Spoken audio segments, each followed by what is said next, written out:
Hello and welcome to the Ruslan Belov channel. Today we will discuss the global situation as of June 15, 2025. A significant number of events have taken place today, so let's get started. We'll begin with Ukraine. More precisely, we'll start with President Zelensky, who has made a series of very important statements over the past 24 hours. Zelensky appears deeply concerned about the escalating conflict in the Middle East between Israel and Iran. He clearly understands that this could turn into a prolonged war, possibly lasting as long as the conflict currently raging in Ukraine. He is fully aware that the United States will now redirect virtually all of its military support toward the Middle East to assist Israel in shooting down Iranian drones, ballistic missiles, and potentially even Iranian hypersonic missiles. In other words, Zelensky realizes that the Ukrainian skies are now completely unprotected against Russian drones and missiles, and we may soon begin to witness increasingly powerful and more frequent strikes from the Russian Federation. But this isn't the only thing worrying Zelensky today. Perhaps even more troubling to him is the fact that due to the war in the Middle East, oil prices could skyrocket to unpredictable levels. Some experts are already forecasting that oil may soon reach $300 per barrel. Of course, with such high prices, the Russian Federation would be able to sustain military operations not just for 1 or 2 years, but potentially for decades. And clearly, Ukraine cannot afford such a scenario. Let me remind you that over the past few weeks, there were ongoing discussions about lowering the price cap on Russian oil from $60 to $45 per barrel. But as we can see, all of those plans have now collapsed, so we will continue to monitor how this situation develops. But in general, things are increasingly turning against Ukraine. Now let's move to the line of contact. Throughout the night, the Russian Federation once again carried out drone strikes across Ukrainian territory. Once again, the northeastern region of Ukraine was being systematically cleared. Specifically, the northeastern part of Chernihiv Oblast and the northern part of Sumy Oblast. We've repeatedly drawn attention to this region, which likely hosts a significant amount of equipment used by Ukraine to strike deep into Russian territory. Strikes were also carried out in the area around the town of Kremenchuk. One of Ukraine's largest oil refineries is located there. It appears this refinery was attacked overnight by Russian Geran-type drones, as well as other UAVs, Kinzhal missiles, and ballistic missiles. So far, we have just a single photograph from the area showing a fire. No other images of better quality have been released. Now let's return to the front line and begin with the Sumy direction, where the Russian armed forces managed to significantly improve their positions over the past day. Several pro-Russian sources have been reporting since this morning that the Russian armed forces broke through the second line of Ukrainian defenses in the Sumy direction. According to some of these sources, the settlement of Malaya Kachkarovka has come under full Russian control. This is not just a breakthrough toward the town of Sumy. It's essentially the collapse of the entire second line of defense.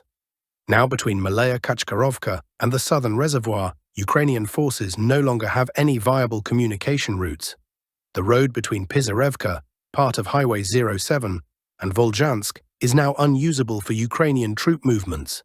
The entire direction is falling apart, and at this point, the Russian army is clearly trying to consolidate its gains and likely advance further southeast, in an attempt to partially encircle and reach the rear of Ukrainian forces still holding the town of Unikivka. As for Unikivka itself, since early this morning, some relatively reliable sources report that Russian forces have already cleared at least 50% of the village and crossed to the southern side of Highway H07. This information has been appearing for several days in various reports, both pro-Russian and neutral. Ukrainian cartographers have yet to comment. But based on what's happening on the ground, this appears to be a logical development. We're also receiving reports of a significant Russian advance east of the settlement of Sadki. Large forested areas have either fully or partially come under Russian control. Compared to just a few days ago, Russian troops have now reportedly cleared at least 60% of the forest belt around Sadki. Fighting for the village may start very soon. This is also an attempt by Russian units to flank Ukrainian troops in Unikivka from the southeast. Clearly, fighting for the first line of defense is wrapping up, and now the second line is under assault. Very interesting updates are also coming in from east of Sumy. Russian troops have significantly improved their positions in the direction of the village of Myropilya. Pro-Ukrainian sources have published footage showing artillery strikes on Russian frontline positions in this area. Returning to the map, we can see that strikes were confirmed in 3 locations, one in the northern part of Myropilya and 2 near the village of Alexandria. Based on this footage, cartographers have updated the map. It's evident that Russian forces continue advancing southward toward Myropilya, and fighting for the village may already be underway today. If successful, this advance could cause a complete collapse of the local front. Now we move to the Kupiansk sector of the front. Over the past 24 hours, there hasn't been much significant activity. Russian units continue targeting Ukrainian positions all the way from the state border to the town of Lyman, but without any major changes on the map. However, notable developments are occurring near the town of Civk. Just 2 days ago, we saw confirmation, via objective control footage, that the Russians now control about 70 to 80% of the village of Hrihorivka. These images were published around June 12th. They show Russian soldiers raising a flag in the western part of Hrihorivka, not quite on the western edge, but on the eastern side of the western outskirts. Based on these visuals, multiple cartographers updated their maps accordingly. And now, on the morning of June 15th, new footage has emerged confirming Russian advances on the southeastern flank of Civk. Some cartographers are now fully coloring Hrihorivka in favor of the Russian armed forces. As for the pro-Ukrainian cartographers, they are clearly significantly lagging behind Russian adjustments, or rather, the updates from pro-Russian sources. We can clearly see a major difference. According to the pro-Ukrainian cartographers, most of the territory from Bilohorivka to the western outskirts of Hrihorivka is still considered a contested area or a grey zone. That's a substantial discrepancy, even in light of the footage with Russian flags that was published in recent days. Meanwhile, the Russian army has begun gradually leveling the front line between the settlements of Ivanodarivka and Verkhnyokamyanske. Today, several forest belts have come under the control of Russian units. At least this conclusion has been drawn based on available footage from objective control sources. Here we can see Russian soldiers clearing out Ukrainian fortified positions in this direction. Some geolocated episodes took place exactly along these forest belts. It was here that we saw a Russian soldier planting explosives at positions previously held by the Ukrainian armed forces. Based on this footage, we're making a minor map adjustment. The advance of Russian units is continuing. Combat for Civk is soon expected to transition into the stage of a general offensive in this direction. Now we move to the Costantiivka sector, where a lot of important updates are also coming in. Let's start with the Klyban-Byk salient. Today, certain cartographers are marking further advances of Russian forces in the fields south of the Klyban-Byk reservoir, this time toward the village of Kateryniivka. I remind you that over the past few days, there has been a steady stream of reports on the Russian army's progress here. This is the kind of map we saw as of June 13, 2025. By the evening of June 14th, there were reports of Russian forces advancing along the H20 road toward Route 0524 between Kateryniivka and Oleksandro-Kalinove. Today there's information about further movement along the Romanivka-Kateryniivka line. Currently, the distance between the likely forward positions of the Russian army and Kateryniivka is already less than 2 kilometers, more precisely about 1,770 meters. The distance from Russian forward positions to Road 0524 is slightly under 2.5 kilometers.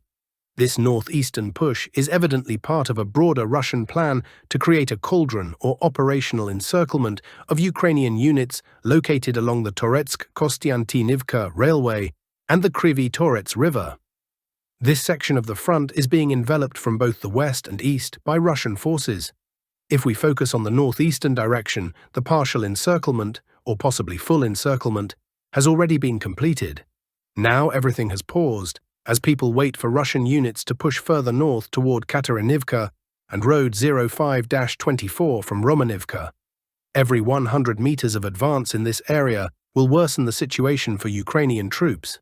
It is difficult to estimate how many Ukrainian soldiers are trapped in this pocket, but it's certainly several hundred, possibly more.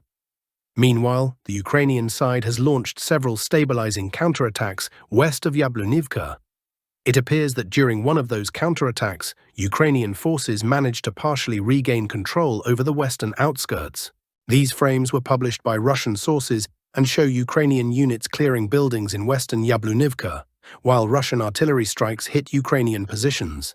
The video was just released today, and several strikes were clearly seen in the western part. Based on this footage, we've partially reclassified the western part of Yablonivka. If we rewind the map to June 14th, it's worth noting that the area reclassified today was essentially still a grey zone. Just a few days ago, some cartographers marked Russian progress in this area, and we labelled the territory as contested or grey, without confirmed geolocation evidence. Now, however, we have geolocated footage indicating that the Ukrainian side does indeed control this area. Essentially, the map was just reset to its previous state. There's no geolocated evidence of a full Ukrainian retreat. We now move to the Pokrovsk sector of the front. Today, there have also been some minor adjustments near the settlement of Zverov. Some neutral cartographers are marking the railway line between Pishchane and Zverov. There are also map updates in the northeastern part of the settlement. A similar situation occurred here. Over the past month or two, there have been reports of Russian units advancing toward Pokrovsk, reaching the northeastern outskirts of Zverov. But today, adjustments show that the Ukrainian armed forces counterattacked. There was no confirmed advance or full retraction, just some map gaming by certain cartographic services, which we take into account for a more comprehensive understanding. So in essence, the situation here hasn't changed much. Now we shift to the Dnipropetrovsk direction, where Russian forces continue an active offensive. Today, the main events are unfolding in the pocket between Novokranka, Zelensky Kut, Orikhiv, and Novopavlivka. The Ukrainian side is attempting to retreat gradually and conduct an organized withdrawal of units. Yesterday, for example, it was reported that Ukrainian forces exited the pocket slightly north of Alexeyevka, falling back to what are considered more secure positions. Today, there are reports that Ukrainian forces have completely abandoned their company-level strongholds north of Orikhiv and north of Alexeyevka. All of these positions have reportedly come under the control of Russian forces, at least according to various mapping services. Effectively, the foundation of Ukrainian defense in this area has collapsed. It was centered around those strongholds. Now, the Russian army, using those same positions, is likely to push further northwest, aiming to reach Novopavlivka from the south and southeast. At the same time, there are reports of Russian troops advancing towards Zaporizhzhia. Today, new map updates have been confirmed both by pro-Ukrainian and neutral cartographers. Russian troops have now approached the village of Zaporizhzhia, and there is a high probability that during the night of June 15th to 16th, Russian forces may launch the first assaults on this small village. Only 3 small villages remain here, cut off from the main territory. There may be some crossings along the Mokry, Yali, and Vovcha rivers, but they won't change the overall picture of the Russian advance. Next, we head to the Zaporizhzhia sector. Fighting continues along the Hulyai-Pole-Malinivka line. Over the past few days, we've repeatedly discussed the situation near Malinivka, and the fact that Russian troops have managed to gain a foothold in the southeastern part of the settlement. This conclusion was based on footage published by the Ukrainian side. Today, however, there are reports that Russian troops, through a surprise attack, managed to secure a foothold in the southeastern part of Hulyai-Pole itself. So far, this information has only been shared by select sources and analysts without any footage or confirmation from reliable mapping services. But overall, it's a very alarming signal for Ukrainian formations across the entire Hulyai-Pole agglomeration. If Russian troops do in fact secure a foothold in southeastern Hulyai-Pole, this would signal that the Russian army intends to continue advancing northwest, with the aim of fully clearing the settlement and potentially reaching the rear of Ukrainian forces positioned in Orikhiv. So it's certain that fighting along the Hulyai-Pole-Malinivka line will only intensify in the near future. In terms of the overall Ukrainian situation in the Special Military Operations Zone, we've now covered most of the latest developments. That's all for now. Thanks for watching and staying updated with us. Don't forget to like, share, and subscribe for more frontline reports. Stay safe and see you in the next video.